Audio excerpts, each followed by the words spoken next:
देखिए, आप दोनों ही लखनऊ में हैं, तो मैं आप दोनों से पूछना चाहूंगी, क्या कहीं पे परिवारजनों में आपस में आप दोनों में क्या आपस में कुछ शर्त लगी थी कि जीतेगा कौन चुनाव?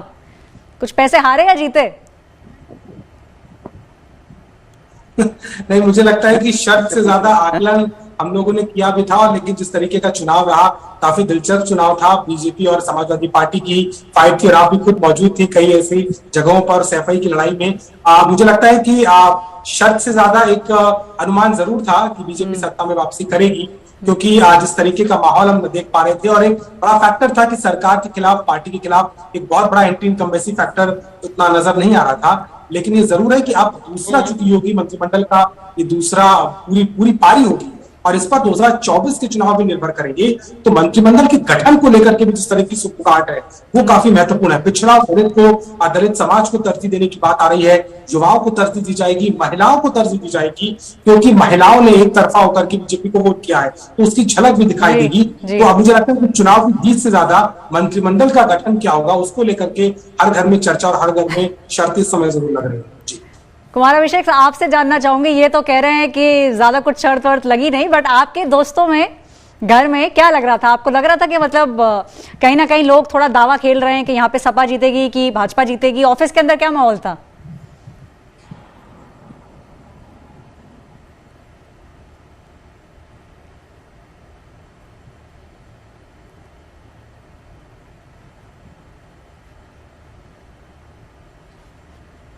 मुझे लगता है आप शायद म्यूट पे हैं।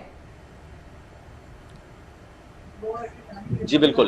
और मैं कह रहा था कि शर्त तो खूब लगी थी और शर्त दोस्तों में, परिवारों में, सबके साथ शर्त लगी थी, कौन जीतेगा कौन हारेगा। शर्त चौक चौराहों पर थी, शर्त जो था वो पार्टी के कार्यकर्ताओं की थी। और आपने देखा होगा कि बकायदा कई तो शर्त ऐसी थी जो कि जिसकी खबर भी बनानी पड़ी। बांदा की एक शर्त थी, दो दोस्तों में शर्त लगी, एक ऑटो और एक बाइक की।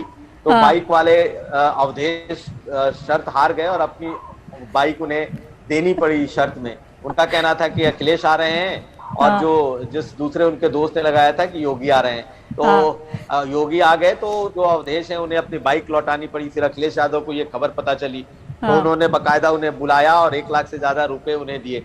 तो पूरे देश में, प्रदेश में, सरकारी दफ्तरों में, चौक चौराहों पर, दोस्त मित्रों, परिवारों में शर्त थी। और कुछ लोग शर्त जीते, कुछ लोग हारे, लेकिन बहुत सारे लोग ऐसे थे जो ये मानकर चल रहे थे कि इस बार सत्ता जा रही है।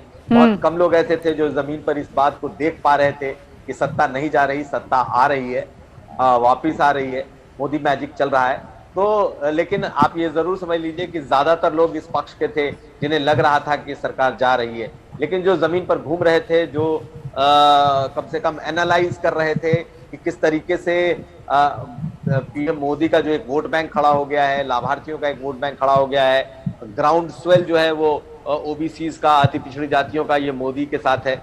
ये जिस तरीके से लॉ एंड ऑर्डर, राशन और प्रशासन एक बहुत बड़ा मुद्दा बनकर उभरा था। गांव जो पत्रकार घूम रहे थे, मुझे लगता है कम से कम उन्हें ये जरूर था कि ये जमीन पर ये काम करता हुआ दिख रहा है। अब शर्त तो सबने अपने अपने हिसाब से लगाई थी, लेकिन कुछ शर्त जीते और कुछ लोग शर्त हारे। मुझे आपका भी याद है कि आपने भी कुछ चर्चाएं की थी। हाँ, मैंने देखिए बिल्कुल चर्चाएं की थी और जो नंबर आए थे, मतलब उतनी उम्मीद, आप सही कह रहे हैं कि शायद बहुत सारे लोगों को उस तरीके की उम्मीद नहीं थी।